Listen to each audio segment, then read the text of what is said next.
Wacana duet pemersatu bangsa di Pilpres 2024 muncul untuk menghilangkan polarisasi masyarakat. Bahkan duet capres itu sempat dibahas ketika Ketua Umum Partai Nasdem Surya Paloh bertemu dengan Presiden Joko Widodo. Agar tidak terjadi lagi polarisasi di masyarakat, muncul wacana pasangan Pilpres bisa mengakhiri polarisasi dan menjadi pemersatu. Bahkan Partai Nasdem mengaku sudah membicarakan hal ini ke Presiden Joko Widodo dengan membawa sejumlah nama capres, di antaranya Anies Baswedan dan Ganjar Pranowo. Nasdem tak ingin pemilu bisa memecah belah bangsa dan tidak lagi terjadi polarisasi.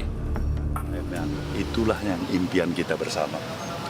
Polarisasi itu hilang, kita mempersatukan. Itu saya niatkan. Dan saya nggak punya subjektivitas untuk apa. Kan saya bukan kandidat, kalau kita tahu itu. Kabarnya salah satu usulan komposisi itu datang Saya, juga, Pak. itu saya akui ini ya. Namun Sekjen PD Perjuangan Hasto Kristianto menilai pemersatu bangsa jangan dipersempit pada figur seseorang. PDIP menegaskan pemersatu bangsa adalah Pancasila. Pemersatu bangsa itu adalah Pancasila. Jangan dipersempit pada urusan figur. Pemersatu bangsa terbukti Pancasila karena Yugoslavia itu terbukti pecah menjadi beberapa negara karena dulu Bung Karno dan Presiden Tito ketika berdialog tentang legasi apa bagi bangsanya masing-masing, Bung Karno mengatakan Pancasila itu adalah pemersatu. Meski sejumlah nama capres sudah muncul, PD Perjuangan tetap satu sikap. Keputusan ada di tangan Sang Ketua Umum Megawati Soekarno Putri. Tim Liputan Kompas TV. Partai politik concern agar tidak terjadi polarisasi masyarakat saat Pilpres nanti. Di tengah sudah munculnya sejumlah nama capres. Sehingga muncul wacana duet yang dianggap bisa menyatukan warga. Kita bahas bersama dengan Ketua DPP Partai Nasdem Taufikul Hadi dan pengamat politik CSIS Arya Fernandes. Selamat sore Bapak-Bapak.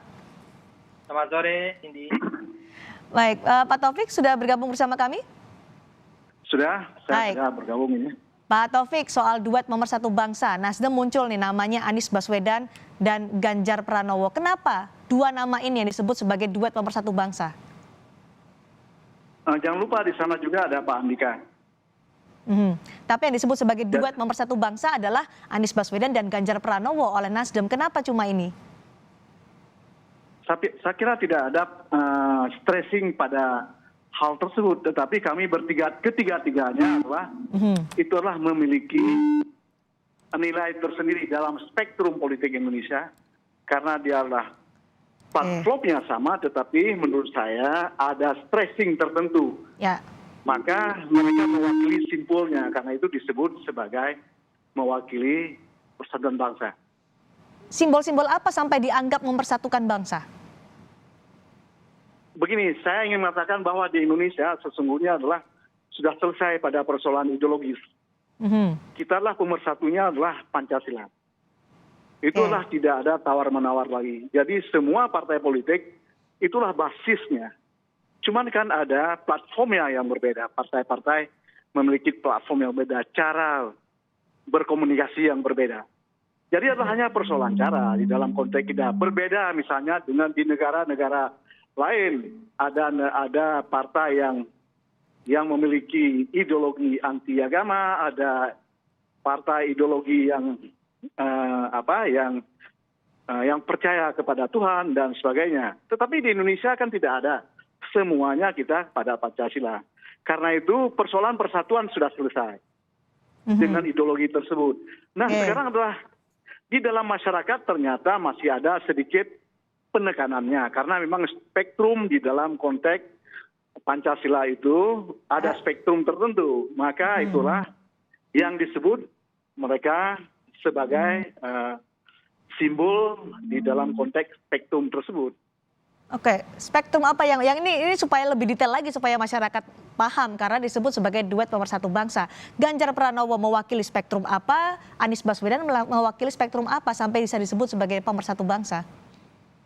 Jadi kalau misalnya seperti Pak Anies ini adalah dia seorang nasionalis, ya. Kemudian dicitrakan sedikit lebih agamis, di dalam konteks. Kemudian Pak Andika ini adalah seorang nasionalis karena dia berasal dari TNI, maka dia dianggap adalah netral. Kemudian Pak Ganjar, dia seorang nasionalis dan dicitrakan sebagai pendukung pluralisme. Jadi menurut saya itu adalah spektrum di dalam masyarakat. Ya kan? Dipersatukan karena sebelumnya adalah perbedaan-perbedaan yang terjadi, sikap politik masyarakat itu berdasarkan itu. Dan sekarang mereka itu mampu, insya Allah akan menarik semua ekor spektrum tersebut. Jadi menyatukan spektrum religius dan nasionalis supaya menjadi pemersatu bangsa. Mas Arya, mungkinkah duet pemersatu bangsa ini terwujud? Terima kasih, Cindy. Saya kira ini sangat berat ya. Bahkan untuk saat ini sepertinya hampir sulit duet ini akan terbentuk ya. Karena beberapa alasan. Alasan yang pertama saya kira adalah soal komposisi pasangan. Siapa yang berada di nomor satu? Apakah misalnya Anies atau apakah Ganjar ya? Karena kalau kita lihat jarak suara antara dua nama ini, kalau misalnya dikerucutkan ke 3 atau 2 calon, itu semakin mengecil atau mendekat gitu ya. Jadi memutuskan siapa yang akan di RI 1 atau RI 2 itu akan berat sekali. Alasan kedua saya kira adalah bagaimana penerimaan partai-partai koalisi. Ya. Partai-partai mana atau gabungan partai mana yang akan mengusungkan ini. Kita harus ingat juga bahwa tentu Nasdem tidak bisa mengusung sendiri karena tidak cukup kursi sehingga harus berkoalisi. Dan ketika berkoalisi tentu tidak mudah juga ini diterima oleh partai-partai lain. Karena ada mungkin perbedaan platform, perbedaan preferensi politik, ya, atau dalam bahasa PDIP perbedaan ideologi gitu ya. Nah, yang ketiga saya kira adalah soal ini kan kalau kita lihat dalam pencapresan ini kan pengantinnya itu di capresnya ya, atau cawapresnya. Sekarang pertanyaannya adalah apakah Pak Anies atau Pak Ganjar bersedia untuk dipasangkan atau tidak ya. Nah, jadi dengan 3 hal seperti itu, belum lagi soal komposisi pasangan partai pendukung, saya melihat ini hampir sulit diwujudkan, bahkan nyaris mustahil ya untuk saat ini ya. Nyaris mustahil menurut Anda, meskipun dua-duanya Anies atau Ganjar saat ini kan belum ada yang memunculkan sebagai bakal capres dari partai. Kalau Ganjar kan meskipun kader PDI, tapi PDIP juga belum mengeluarkan nama Ganjar sebagai baca pres. Hanya Partai Nasdem yang mengeluarkan 2 nama ini sebagai baca pres. Ya, ini kan 2 tokoh yang saling berkompetisi ya. Mereka dengan latar belakang yang relatif sama ya, sebagai kepala daerah, punya basis yang kuat juga di provinsi masing-masing ya, Pak Ganjar di Jawa Tengah, Pak Anies di Jakarta. Sejak lama, sejak 1 tahun terakhir itu memang terlihat memang 2 tokoh ini saling berkompetisi.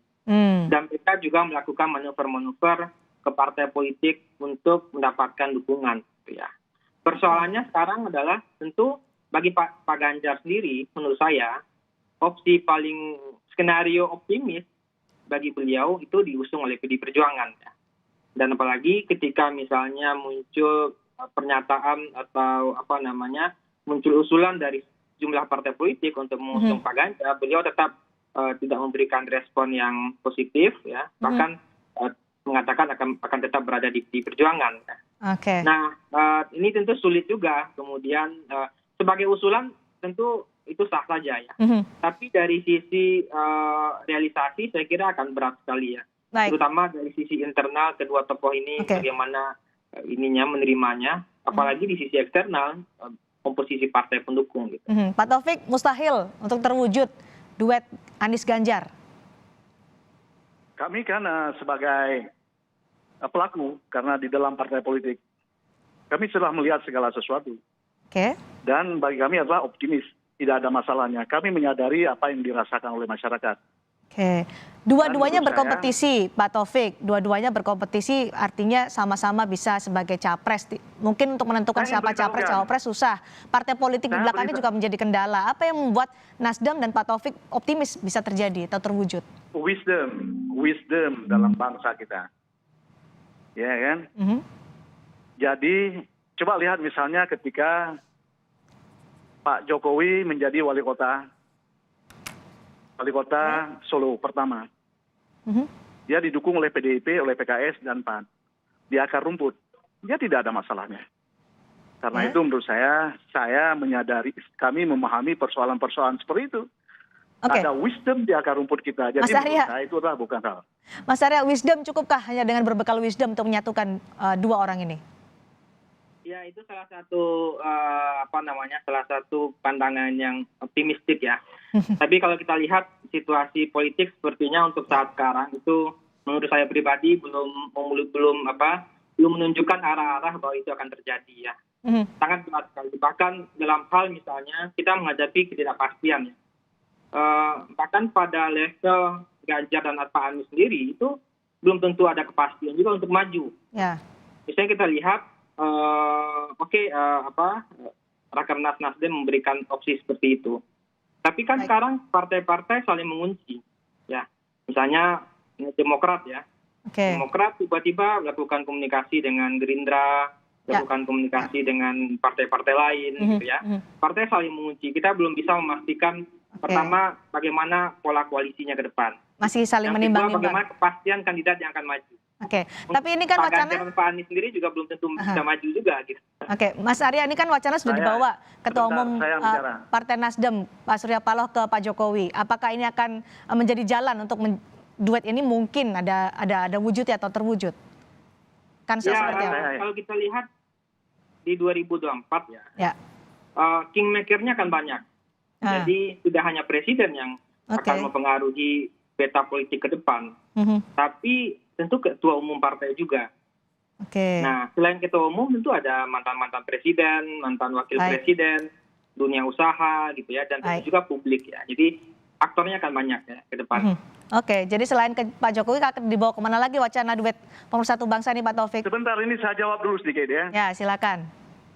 Saya ingin mengatakan bahwa itulah perspektifnya demikian sedemikian pesimis, ya kan? Pesimistik. Dengan mengatakan bahwasanya partai-partai politik sudah saling mengunci. Di dalam pemahaman kami bahwa justru partai-partai politik adalah memberikan posisi masing-masing.